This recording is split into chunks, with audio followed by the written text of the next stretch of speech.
Imagina que estás en una cocina en Alemania, allá por la década de los 60. Un joven chef llamado Frank Farian tiene grandes sueños, pero no están relacionados con la gastronomía. Su verdadera pasión es la música. Frank, nacido en 1941, quería triunfar en los escenarios, así que a los 26 años, se lanzó como solista con una canción llamada Will You Be Mine. Sin embargo, la recepción fue decepcionante. A pesar de eso, Frank no se rindió. En lugar de seguir intentando como cantante, decidió probar algo nuevo, convertirse en productor. En 1975, tuvo su primer éxito real cuando creó el grupo Boney M. Pero aquí viene lo curioso. Aunque él era la voz masculina en las grabaciones, no quería ser parte del grupo en el escenario. Su solución: contrató a un bailarín llamado Bobby Farrell para que fuera la cara visible de la banda mientras él permanecía en las sombras. La idea fue un golpe maestro. Boney M logró fama mundial con éxitos como Rivers of Babylon y Rasputin. Pero había un secreto. Bobby Farrell no cantaba en realidad. Todo era obra de Frank en el estudio. Por increíble que parezca, este detalle no se descubrió hasta mucho después. Y aunque algunos lo criticaron,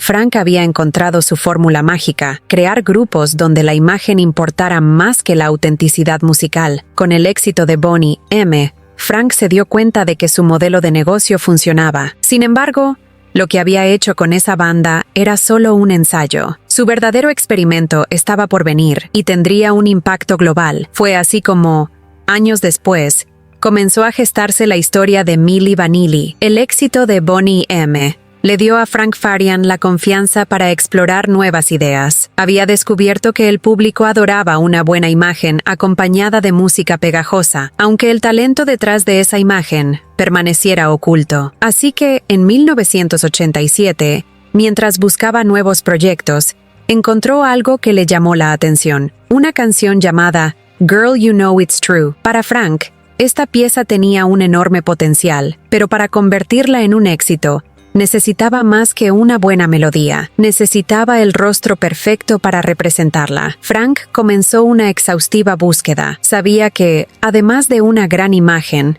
los protagonistas del grupo debían tener algo especial, algo que conectara con el público. Fue entonces cuando conoció a Rob Pilatus y Fabrice Morvan, dos jóvenes con un talento impresionante para el baile y una presencia carismática que inmediatamente atrajo su atención. Rob, nacido en Alemania en 1964, era un hombre que había enfrentado muchas dificultades en su vida. Hijo de un soldado afroamericano y una madre alemana, fue dado en adopción poco después de nacer. Creció en un orfanato antes de ser adoptado por una familia alemana a los 3 años. A pesar de su complicada infancia, Rob encontró en el baile y el modelaje una forma de expresar su creatividad y superar los obstáculos. Por otro lado, Fabrice, nacido en París en 1966, tenía una historia diferente pero igual de fascinante. Hijo de padres provenientes de Guadalupe, una isla caribeña, se mudó a Alemania a los 19 años para buscar oportunidades como modelo y bailarín. Ambos compartían una pasión por el breakdance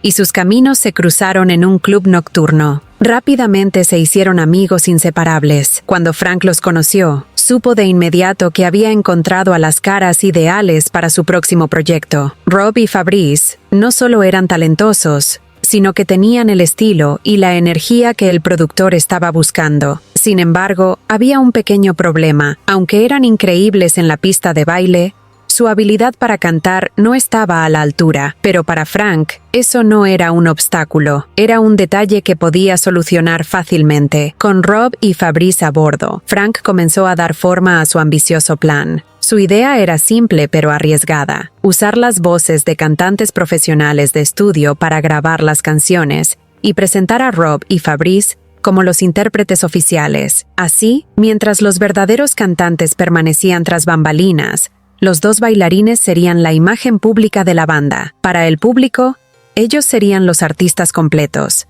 cantantes, bailarines y estrellas en ascenso. Frank reunió a un grupo de talentosos vocalistas, entre ellos Charles Shaw, John Davis, Brad Howell y otros músicos que ya habían trabajado con él anteriormente. Aunque tenían voces excepcionales, Frank creía que su apariencia física no encajaba con la imagen que quería proyectar. Por eso, Rob y Fabrice se convirtieron en la cara visible de un proyecto que prometía conquistar el mundo. Fue entonces cuando nació Milli Vanilli, un nombre que, según dijeron en su momento, tenía raíces turcas, aunque la realidad era más mundana. Milli era el apodo de la novia de Frank en ese momento, mientras que Vanilli fue añadido simplemente porque sonaba moderno y pegajoso. Con la identidad del grupo definida, el equipo comenzó a trabajar en el sencillo Girl You Know It's True, que sería el punto de partida de su meteórica carrera. Lo que Frank no anticipó fue la velocidad con la que el proyecto ganaría tracción. Cuando la canción fue lanzada en 1988, fue como una explosión. En cuestión de semanas, estaba en los primeros lugares de las listas en Europa y Estados Unidos. Rob y Fabrice, con sus movimientos de baile electrizantes y su apariencia impecable, se convirtieron en el centro de atención. Pero mientras las luces brillaban sobre ellos, el secreto de Milli Vanilli se escondía en las sombras, esperando el momento en que sería imposible mantenerlo oculto. Cuando Girl You Know It's True llegó al mercado en 1988, fue como si un rayo de energía electrizara la industria musical. La canción tenía un ritmo contagioso, una mezcla perfecta de pop y dance que parecía diseñada para las pistas de baile. En cuestión de semanas, escaló a los primeros lugares en las listas de Europa, y en Estados Unidos alcanzó el número 2 en la prestigiosa lista Billboard, permaneciendo en el top durante 26 semanas. El público estaba fascinado con Milli Vanilli. Rob y Fabrice, con su carisma, estilo único y movimientos de baile precisos, se convirtieron en los favoritos de los medios. Sus videos musicales estaban por todas partes, y su presencia en televisión era constante. Los fans no solo amaban sus canciones, también estaban cautivados por la química entre los dos artistas, que parecía auténtica y natural. Sin embargo, había un pequeño detalle que muchos pasaban por alto: sus acentos. Aunque las voces en las canciones eran nítidas y sonaban completamente estadounidenses, Rob y Fabrice hablaban inglés con un marcado acento alemán y francés. Esto generó algunas sospechas iniciales, pero el entusiasmo por el grupo era tan grande que esas dudas se desvanecían rápidamente. Para mantener el impulso, Frank Farian decidió capitalizar el éxito y lanzó otros sencillos como Baby Don't Forget My Number y Blame It on the Rain, que también alcanzaron los primeros lugares en las listas. En 1989, el primer álbum de Milli Vanilli, All or Nothing, fue un fenómeno en Europa y, posteriormente, en Estados Unidos, donde fue reeditado como Girl You Know It's True. Con cada lanzamiento, el grupo consolidaba su posición como una de las sensaciones más grandes del momento. A medida que la popularidad de Milli Vanilli crecía, su éxito se transformó en un fenómeno global. Las giras y apariciones en programas de televisión llenaban auditorios y encendían las pantallas. En Europa, eran vistos como íconos de la música moderna, mientras que en Estados Unidos se ganaban rápidamente a un público diverso que los veía como una fuerza refrescante en la industria. Pero con la fama llegaron también los desafíos. Las entrevistas comenzaron a ser una fuente de incomodidad. Rob y Fabrice, aunque carismáticos, tenían dificultad para responder preguntas complicadas en inglés. Su falta de fluidez contrastaba con las voces claras y suaves que el público escuchaba en sus canciones. Estas discrepancias despertaron la curiosidad de algunos periodistas, pero nadie podía imaginar la magnitud del engaño que se estaba desarrollando. A pesar de los rumores iniciales, la maquinaria de Milli Vanilli seguía avanzando sin problemas. El público estaba más interesado en los espectáculos llenos de energía y en los pegajosos ritmos que ofrecían sus canciones. Los críticos podían cuestionar algunos aspectos, pero no podían negar que Milli Vanilli era el grupo del momento. En 1990, la cima parecía alcanzada cuando ganaron premios importantes, como los American Music Awards, y finalmente, el Grammy a Mejor Artista Revelación. Sin embargo, mientras el mundo celebraba su éxito, en los bastidores se comenzaban a formar grietas. Rob y Fabrice, cada vez más presionados, se encontraban atrapados en un juego que ellos mismos no podían controlar. Mientras Rob y Fabrice disfrutaban de la fama en los escenarios, había un grupo de personas trabajando en las sombras, sin recibir el reconocimiento que merecían. Eran los verdaderos cantantes detrás de Milli Vanilli: Charles Shaw, John Davis, Brad Howell y otros vocalistas de estudio que habían grabado cada nota de las canciones que el mundo entero escuchaba. Frank Farian había seleccionado cuidadosamente a estos talentos. Sus voces eran impecables, pero, según el productor, sus apariencias no cumplían con los estándares que él consideraba necesarios para vender millones de discos. Aunque el público desconocía sus nombres, sus voces eran el alma de éxitos como Girl You Know It's True y Blame It on the Rain. Uno de ellos, Charles Shaw, comenzó a sentirse incómodo con la situación. En 1989, en un arrebato de honestidad, confesó a un periodista que él era una de las voces reales de Milli Vanilli. Esto pudo haber destapado todo el escándalo, pero Frank Farian actuó rápidamente. Le pagó una gran suma de dinero a Charles para que desmintiera sus declaraciones. Aunque la noticia no llegó a extenderse demasiado en ese momento, era una señal de que la verdad eventualmente saldría a la luz. Rob y Fabrice, por su parte, no estaban al margen de las tensiones. Sabían que no eran los cantantes reales, y con el tiempo, comenzaron a cuestionar la dirección que Frank les imponía. Querían demostrar que tenían talento verdadero y grabar un álbum con sus propias voces. Sin embargo, cada intento de cambiar el rumbo chocaba con la visión estricta de Farian, quien no estaba dispuesto a arriesgar el imperio que había construido. Con la presión creciendo tanto dentro como fuera del grupo, era solo cuestión de tiempo antes de que todo se derrumbara. Era 1989, y Milli Vanilli estaba en la cúspide de su éxito. Sus conciertos reunían a miles de fanáticos emocionados por ver a Rob y Fabrice en acción. Todo parecía ir perfectamente según el plan de Frank Farian, hasta que un evento inesperado sacudió la fachada cuidadosamente construida. Durante un concierto en Connecticut, mientras el dúo interpretaba su famoso éxito Girl You Know It's True, algo salió mal. El sistema de reproducción, encargado de ejecutar las pistas pregrabadas, se atascó de manera humillante. El verso Girl You Know It's comenzó a repetirse una y otra vez, como un disco rayado. El público, al principio, estaba confundido, pero rápidamente entendió lo que estaba ocurriendo. Milli Vanilli no estaba cantando en vivo. Rob y Fabrice, desconcertados, miraron alrededor del escenario. La tensión era palpable. En un acto de pánico, ambos salieron corriendo del escenario, dejando atrás a miles de espectadores sorprendidos y algunas risas nerviosas entre el público. El incidente fue un golpe directo a la credibilidad del grupo, y aunque lograron salir adelante en ese momento, las dudas comenzaron a crecer. Frank Farian y su equipo trabajaron arduamente para minimizar el impacto del evento. Los medios que cubrieron el incidente lo describieron como un simple problema técnico, y los fanáticos más leales continuaron apoyándolos. Sin embargo, para Rob y Fabrice, este error técnico fue una señal de advertencia. El castillo de naipes que habían construido no sería fácil de sostener por mucho más tiempo. A pesar del incidente en Connecticut, el éxito de Milli Vanilli continuó creciendo. En 1990,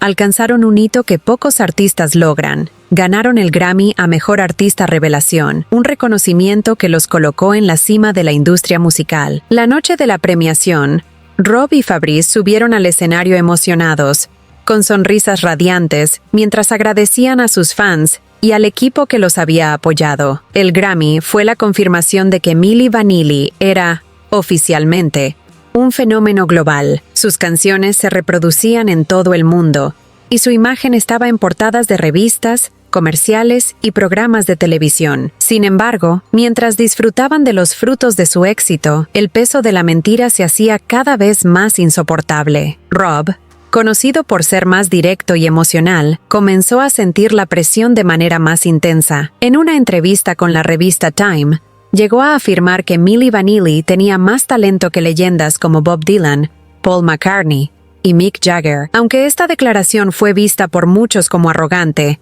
también reflejaba el conflicto interno que él y Fabrice estaban enfrentando. Querían ser reconocidos como artistas reales, pero sabían que su éxito estaba construido sobre una farsa. La presión también venía de otros frentes. La prensa, que ya había notado inconsistencias en las entrevistas del dúo, comenzaba a investigar más a fondo. Además, los rumores sobre los cantantes reales no desaparecían, y la tensión entre Rob, Fabrice y Frank Farian se hacía cada vez más evidente. En los bastidores, las relaciones entre Rob, Fabrice y Frank, estaban al borde del colapso. Los dos intérpretes presionaban al productor para que les permitiera grabar un álbum con sus propias voces, buscando legitimarse como artistas. Pero Frank no estaba dispuesto a correr ese riesgo. Para él, la fórmula funcionaba tal como estaba, y cualquier cambio podría significar el fin del proyecto. Mientras tanto, los rumores sobre la verdadera autoría de las canciones de Milli Vanilli seguían creciendo. Los periodistas comenzaron a investigar con más profundidad,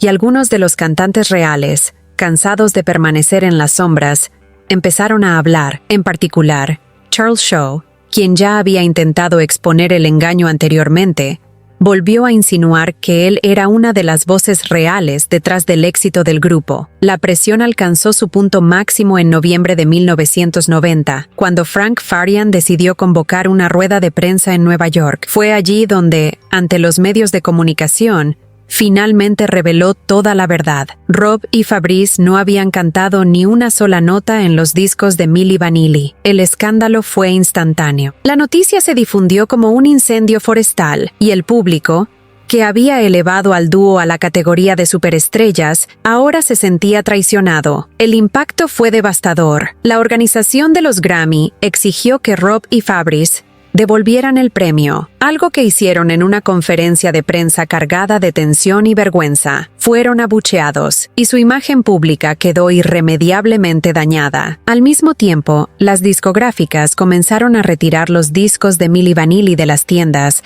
tratando de distanciarse del escándalo. Mientras tanto, Frank Farian, aunque también enfrentaba críticas, lograba mantenerse relativamente a salvo del escrutinio público. Para Rob y Fabrice, sin embargo, el mundo que habían conocido hasta entonces se desmoronaba rápidamente. El anuncio de Frank Farian en la rueda de prensa de noviembre de 1990 sacudió al mundo de la música. La revelación de que Milli Vanilli era una fachada y que Rob y Fabrice nunca habían cantado las canciones que los hicieron famosos fue un escándalo sin precedentes. Los medios se volcaron a cubrir la noticia y el público reaccionó con una mezcla de sorpresa, enojo y decepción. Las consecuencias no tardaron en llegar. La organización de los Grammy fue rápida en actuar, exigiendo que Rob y Fabrice devolvieran el premio a Mejor Artista Revelación que habían recibido apenas unos meses antes. En una tensa conferencia de prensa, los dos jóvenes entregaron el trofeo,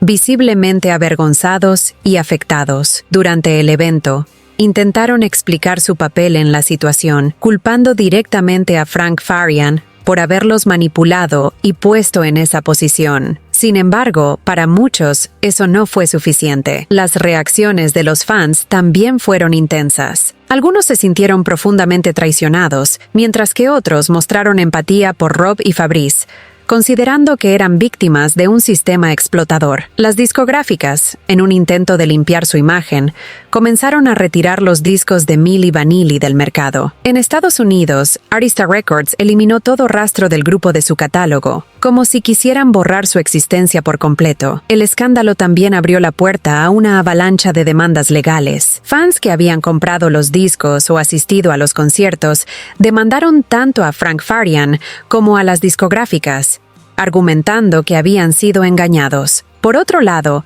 las empresas que habían firmado contratos con Milli Vanilli también buscaron compensación por los daños sufridos. Con la verdad al descubierto, Rob y Fabrice intentaron salvar lo que quedaba de sus carreras. Estaban determinados a demostrar que, más allá del engaño, tenían talento real. En 1993, lanzaron un álbum titulado Rob and Fab, en el que cantaron con sus propias voces, pero el daño ya estaba hecho. El público no estaba dispuesto a darles una segunda oportunidad, y el disco fue un fracaso comercial. Mientras tanto, los verdaderos cantantes detrás de Milli Vanilli también intentaron reivindicarse. En 1991 y 1992, lanzaron 2 álbumes bajo sus propios nombres, pero tampoco lograron el éxito esperado. La sombra del escándalo era demasiado grande y parecía seguir a todos los involucrados, sin importar sus intenciones. La presión de la caída afectó a Rob y Fabrice de maneras distintas. Fabrice,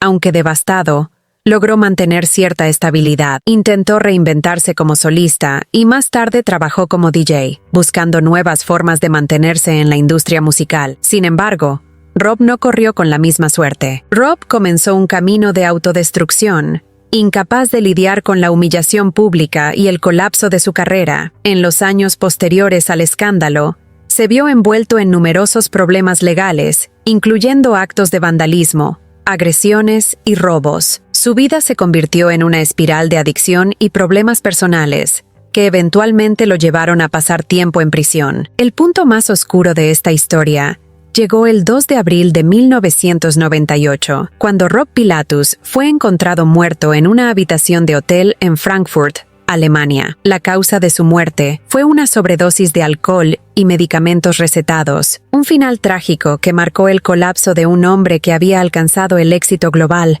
pero nunca encontró la paz consigo mismo. La noticia de su muerte conmocionó al mundo de la música. Aunque muchos lo veían como el rostro de un engaño, también había quienes lo consideraban una víctima del sistema. Su compañero Fabrice Morvan expresó su profundo dolor por la pérdida, destacando que, a pesar de todo, Rob había sido una persona llena de pasión y creatividad. La muerte de Rob fue un recordatorio sombrío de los costos humanos detrás del escándalo de Milli Vanilli. No solo puso fin a su vida, sino que también cerró definitivamente cualquier posibilidad de redención para el dúo. Aunque Fabrice continuó adelante con su vida, la sombra del pasado nunca desapareció por completo. Mientras tanto, Frank Farian, el hombre que había ideado todo el plan, siguió trabajando en la industria musical con otros proyectos exitosos, pero nunca escapó de las críticas por su papel en el escándalo. La historia de Milli Vanilli quedó grabada como una advertencia en la historia de la música, mostrando cómo las apariencias y el deseo de éxito a cualquier costo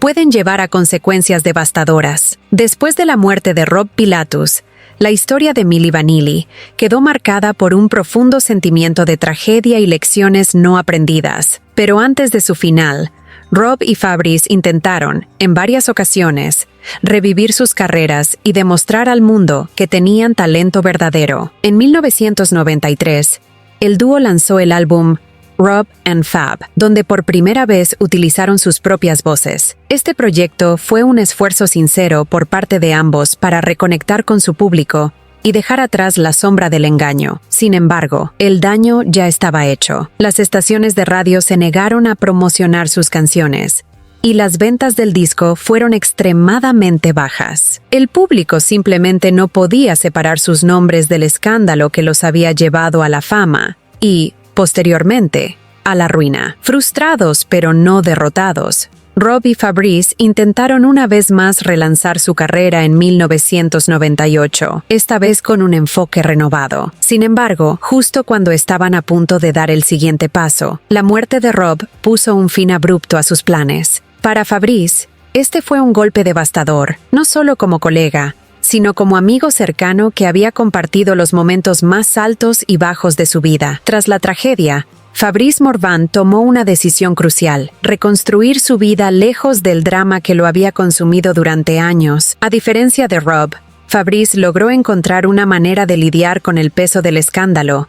Aunque no fue un camino fácil, se mudó a Los Ángeles y comenzó a trabajar como DJ, usando su amor por la música para mantenerse conectado con la industria. Fabrice también incursionó en la música como solista, lanzando álbumes que, aunque no tuvieron gran éxito comercial, le permitieron expresar su creatividad sin las cadenas de Milli Vanilli. Más allá de sus esfuerzos en la música, Fabrice dedicó tiempo a reflexionar sobre su experiencia y a compartir su historia con el público. En entrevistas posteriores, habló abiertamente sobre las presiones que enfrentaron él y Rob y cómo el deseo de alcanzar el éxito los llevó a tomar decisiones que luego lamentaron profundamente. Con el tiempo, Fabrice encontró una especie de redención personal. Aunque nunca logró el mismo nivel de fama que tuvo con Milli Vanilli, logró algo más importante: reconstruir su identidad lejos del engaño. Hoy, es visto por muchos como un ejemplo de resiliencia y autenticidad. Alguien que aprendió de sus errores y encontró una nueva manera de seguir adelante. A pesar del escándalo, Milli Vanilli dejó una huella en la historia de la música. Sus canciones, como Girl You Know It's True, Blame It on the Rain y Baby Don't Forget My Number, siguen siendo recordadas por su energía y ritmo contagioso. Para muchos, Estas canciones son parte de la banda sonora de una época, incluso si el engaño detrás de ellas nunca puede ser olvidado. El caso de Milli Vanilli también cambió para siempre la percepción del público sobre la autenticidad en la industria musical. Su historia reveló cómo, en muchos casos, las apariencias pueden importar más que el talento real. Esta revelación llevó a un mayor escrutinio sobre los procesos de producción musical y la transparencia en la creación de artistas. Hoy, la historia de Milli Vanilli es vista tanto como una advertencia como una lección. Para algunos, es una muestra de cómo el deseo de éxito puede nublar el juicio y llevar a decisiones cuestionables. Para otros, es un recordatorio de que, a pesar de los errores, siempre hay espacio para la redención personal. Fabrice Morvan, en particular, ha hablado sobre cómo la experiencia le enseñó a valorar la autenticidad por encima de todo. En entrevistas recientes, ha dicho que, aunque el camino fue difícil, está agradecido por las lecciones aprendidas y por la oportunidad de seguir adelante. Mientras el mundo aún asimilaba el escándalo de Milli Vanilli, Frank Farian, el productor detrás del grupo, seguía activo en la industria musical. Aunque recibió fuertes críticas por su papel en la creación del engaño, Frank no se mostró particularmente arrepentido. En varias entrevistas, defendió su decisión argumentando que lo que importaba era la música, no necesariamente quién la interpretaba. Para él, Milli Vanilli fue simplemente un producto cuidadosamente diseñado para triunfar en un mercado competitivo. Lejos de retirarse, Frank continuó trabajando con otros proyectos exitosos. En 1991, creó el grupo No Mercy, una banda de pop dance que alcanzó fama con canciones como Where Do You Go y Please Don't Go. Aunque la fórmula no era tan controversial como la de Milli Vanilli, era evidente que Frank seguía priorizando la imagen y el impacto comercial sobre cualquier otra cosa. A pesar de su habilidad para mantenerse relevante, el escándalo de Milli Vanilli dejó una marca permanente en su reputación. Para algunos, era un genio que entendía cómo mover los hilos de la industria musical. Para otros, era un símbolo de todo lo que estaba mal en un negocio que muchas veces sacrificaba la autenticidad por el éxito. El caso de Milli Vanilli no solo afectó a las personas directamente involucradas, sino que también tuvo un impacto profundo en la industria musical en general. Antes del escándalo, los artistas eran a menudo percibidos como figuras casi intocables, cuya autenticidad rara vez se cuestionaba. Pero después de que se reveló que Rob y Fabrice no eran los verdaderos cantantes de sus éxitos,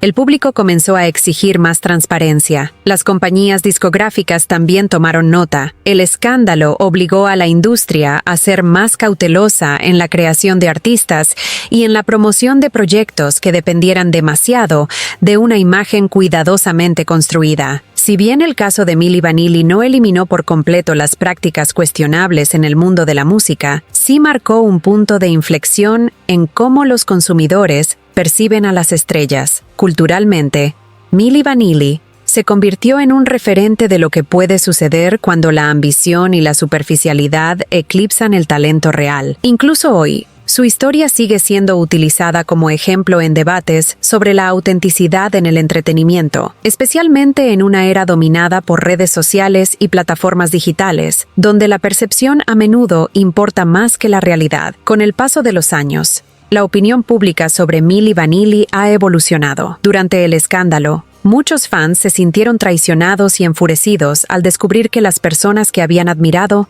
no eran quienes decían ser. Sin embargo, con el tiempo, una perspectiva más matizada ha emergido. Para algunos, Rob y Fabrice fueron víctimas de un sistema que explotó su imagen, mientras mantenía oculto el talento de los verdaderos cantantes. Para otros, fueron cómplices conscientes de una mentira que les dio fama y fortuna. En cuanto a la música, muchas de las canciones de Milli Vanilli siguen siendo disfrutadas hoy en día, aunque con una mezcla de nostalgia y ironía. Algunos fans argumentan que, independientemente del escándalo, los temas como Blame It on the Rain y Girl You Know It's True son piezas emblemáticas de los años 80 y 90. Otros, en cambio, no pueden separarlas de la historia detrás de su creación. El legado de Milli Vanilli, entonces, es complicado. Por un lado, son un ejemplo de los peligros de priorizar la apariencia sobre la sustancia. Por otro, su historia también resalta la presión y las expectativas que enfrentan los artistas en una industria donde el éxito a menudo tiene un alto costo. A lo largo de los años, la historia de Milli Vanilli ha pasado de ser simplemente un escándalo musical a convertirse en una lección ampliamente discutida sobre los riesgos de anteponer la apariencia al talento. La industria musical, aunque no completamente transformada, sí adoptó algunas medidas para evitar que situaciones similares ocurrieran. Artistas emergentes comenzaron a ser evaluados no solo por su imagen, sino también por su capacidad vocal y autenticidad artística. Para Rob y Fabrice, esta experiencia fue una montaña rusa emocional. Mientras que Rob no logró escapar de las sombras del escándalo, Fabrice encontró en esta caída una oportunidad para reconstruirse. En sus entrevistas posteriores, Fabrice reflexionó sobre cómo la industria había explotado tanto a él como a los verdaderos cantantes detrás de Milli Vanilli. Su mensaje era claro: la autenticidad y la transparencia son fundamentales en cualquier forma de arte. Por otro lado, la historia también dejó una marca indeleble en los fans y en cómo estos perciben a las estrellas. En un mundo donde las redes sociales amplifican cada error, la historia de Milli Vanilli es un recordatorio de que el éxito puede ser efímero si no está construido sobre una base sólida. Aunque la historia de Milli Vanilli está llena de altibajos, tragedias y engaños, también es un ejemplo de resiliencia y de cómo la humanidad puede encontrar lecciones incluso en los errores más grandes. Las canciones que marcaron una época siguen siendo recordadas, y aunque la forma en que llegaron al público fue polémica, nadie puede negar su impacto cultural. El caso de Milli Vanilli también generó una conversación global sobre la relación entre el talento y la imagen en la industria del entretenimiento. La autenticidad, aunque muchas veces pasada por alto en favor de la comercialización, se convirtió en un valor cada vez más apreciado, especialmente por una generación de consumidores que exige más transparencia en todos los aspectos de sus vidas. Frank Farian, aunque polémico, continuó defendiendo su visión de la música hasta el final, mostrando cómo la industria puede ser implacable pero también innovadora. Por otro lado, Fabrice, el último sobreviviente del dúo, encontró la paz al aceptar su pasado y transformar las lecciones en crecimiento personal. En última instancia, la historia de Milli Vanilli sigue viva porque representa una parte de la experiencia humana, el deseo de éxito, los errores inevitables y la búsqueda de redención. Sus canciones aún resuenan en las memorias de aquellos que vivieron los años 80 y 90, un testimonio de que, incluso en la controversia, el arte puede encontrar su camino hacia la inmortalidad. Si te gustó esta historia, te pido que le des me gusta al video y te suscribas al canal. Y comenta de qué artista deberíamos hablar a continuación.